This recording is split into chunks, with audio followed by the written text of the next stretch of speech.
आज के इस एक्सप्लेनर में हम इंटरनेशनल जासूसी की एक ऐसी खौफनाक और थ्रिलिंग दुनिया को डिकोड करने वाले हैं जहां एक छोटी सी चूक का सीधा मतलब है लाखों लोगों की मौत।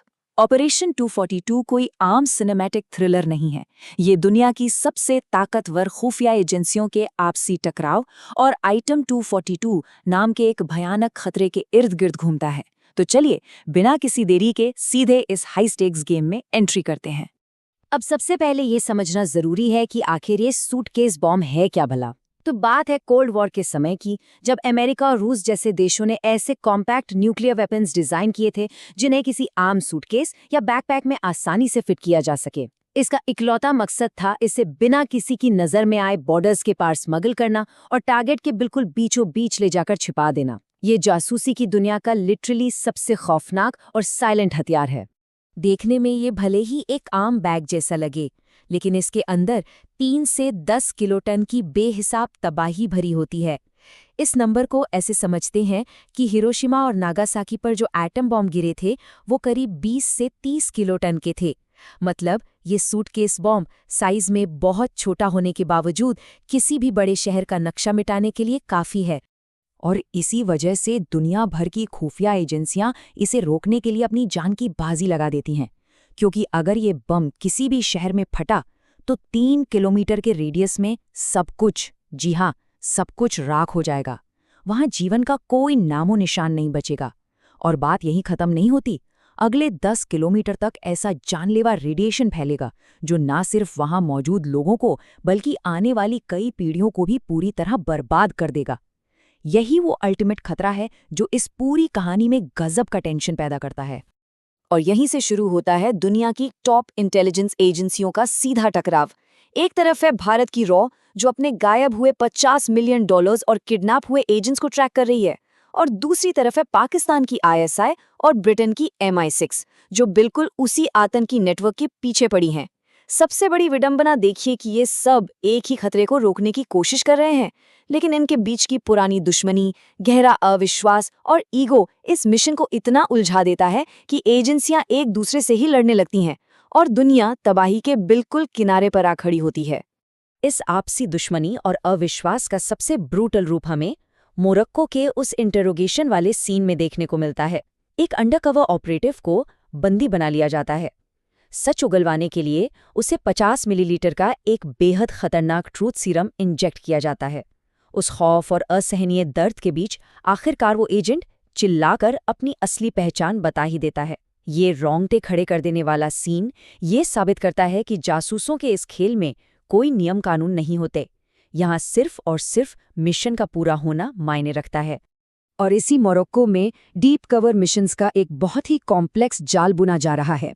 ISI की ऑपरेटिव इरम परवीन बिलाल यहाँ डॉक्टर रूबी की फर्जी पहचान के साथ काम कर रही है। वो ब्रिटिश कस्टडी से भागने का नाटक करके डेविड कजान नाम के एक इल्लीगल आर्म्स डीलर को ट्रैक कर रही है। उसका बस एक ही टारगेट है, किसी भी तरह आइटम 242 को आतंकियों के हाथ लगने से रोकना। इस पूरी सिचुएशन से साफ समझ आता है कि अंडरकवर ऑपरेशंस में जो जैसा दिखता है असल में वैसा बिल्कुल नहीं होता। दोस्त और दुश्मन के बीच की लकीर बहुत धुंधली हो जाती है। अब इस सारी अफरा तफरी के बीच मोरक्को में एक सीक्रेट ऑक्शन यानी गुप्त नीलामी शुरू होती है और टेंशन अपने पीक पर पहुंच जाती है।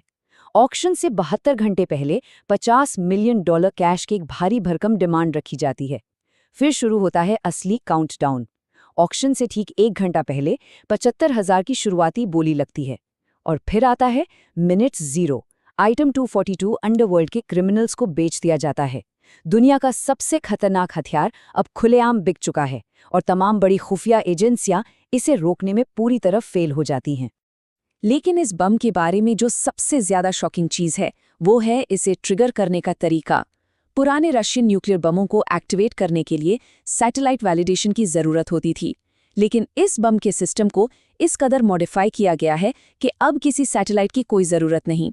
इसे एक्टिवेट करने के लिए बस उमर खयाम की रुबाइयात नाम की एक आम सी कविता की किताब चाहिए। इसी किताब में छुपा एक गुप्त पासवर्ड इस बम को ट्रिगर कर सकता है। जरा सोचिए, एक मामूली सी दिखने वाली किताब अचानक दुनिया की सबसे खतरनाक चीज बन जाती है। और फिर ये बम किसी तरह दिल्ली पहुंच जाता है। इसके बाद जो जियोपॉलिटिकल पैनिक मचता है वो इमेजिन करना भी मुश्किल है। अधिकारियों के बीच की घबराहट साफ बताती है कि अगर ये सूटकेस बम दिल्ली में ब्लास्ट हुआ तो ये सिर्फ एक शहर का अंत नहीं होगा। इसके तुरंत बाद भारत और पाकिस्तान के बीच एक फुल स्केल न्यूक्लियर वॉर शुरू हो जाएगी। लाहौर, इस्लामाबाद, कराची और दिल्ली सब तबाह हो जाएंगे और कम से कम 60 लाख लोग मारे जाएंगे। इस महाविनाश को टालने का अब सिर्फ एक ही तरीका है। इन कट्टर विरोधी एजेंसियों को अपनी नफरत भूलकर एक साथ आना ही होगा।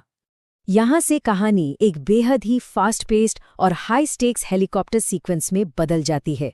सबसे पहले दिल्ली की भारी भीड़ के बीच से उस टिक टिक करते बम को निकाला जाता है। फिर उसे लेकर हेलीकॉप्टर से उड़ान भरी जाती है ताकि कम से कम शहर को 3 किलोमीटर के ब्लास्ट रेडियस से बाहर किया जा सके। आसमान में रॉक का एजेंट है और जमीन पर मौत से लड़ रही आईएसआई की ऑपरेटिव, और दोनों के बीच रेडियो पर बात हो रही है। बॉम्ब डिफ्यूज करने का पासवर्ड है बम बनाने वाले की मां का नाम, और एकदम आखिरी पलों में पासकोड जिले टाइप करके उस बम को डिफ्यूज कर दिया जाता है। ये मोमेंट साबित करता है कि अल्टीमेट प्रेशर में भी कैसे दुश्मन एजेंसियों को साथ मिलकर काम करना पड़ता है। लेकिन रुकिए, पूरी कहानी का सबसे बड़ा ट्विस्ट तो अब सामने आता है। हम सबको लगता है कि ऐसे बड़े हमलों के पीछे किसी खतरनाक आतंकी संगठन का हाथ होता है, लेकिन असलियत में वो सिर्फ मोहरे होते हैं। इस पूरी तबाही का असली मास्टरमाइंड पर्दे के पीछे छिपा एक बेहद पावरफुल और सीक्रेट ग्रुप है जिसे सीस ग्रुप कहा जाता है। आतंकी, जासूस और यहाँ तक कि बड़ी बड़ी सरकारें सब सिर्फ कठपुतलियां हैं और इनकी डोरियां इसी शैडो केबल के हाथों में हैं। ये सेस ग्रुप कोई आम संगठन नहीं है। इसमें दुनिया के टॉप बैंकर्स, ऑयल मैग्नेट्स और एक्स प्रेसिडेंट्स शामिल हैं। और इनका सिर्फ एक ही मोटिव है, बेहिसाब पैसा। ये लोग ग्लोबल मार्केट को मैनिपुलेट करने के लिए आतंकी हमलों की साजिश रचते हैं। ये न्यूयॉर्क, लंदन और टोक्यो जैसे बड़े स्टॉक एक्सचेंजों को पहले से ही शॉर्ट कर देते हैं। मतलब जब बम फटेगा तो मार्केट क्रैश होगा और ये रातों रात अरबों का मुनाफा कमाएंगे। और दुनिया भर की खुफिया एजेंसियां, वो बस अंधेरे में एक दूसरे से लड़ती रह जाती हैं, जबकि असली फायदा कोई और ही उठा ले जाता है। तो अंत में एक बहुत ही गहरा और अनकंफर्टेबल सवाल खड़ा होता है, क्या दुनिया की सबसे ताकतवर खुफिया एजेंसियां असल में सिर्फ उन चंद वैश्विक अरबपतियों के हाथों की कठपुतलियां हैं जो युद्ध और इंसानी जानों से मुनाफा कमाते हैं? जब दो देश तबाही के मुहाने पर खड़े होते हैं तो क्या पर्दे के पीछे बैठा कोई बैंकर अपनी जीत का जश्न मना रहा होता है? ये एक ऐसा सवाल है जो दुनिया की पूरी जियोपॉलिटिक्स को देखने का नजरिया हमेशा के लिए बदल सकता है। इस बारे में जरूर सोचा जाना चाहिए। आज के इस एक्सप्लेनर में हमारे साथ जुड़ने के लिए बहुत बहुत शुक्रिया।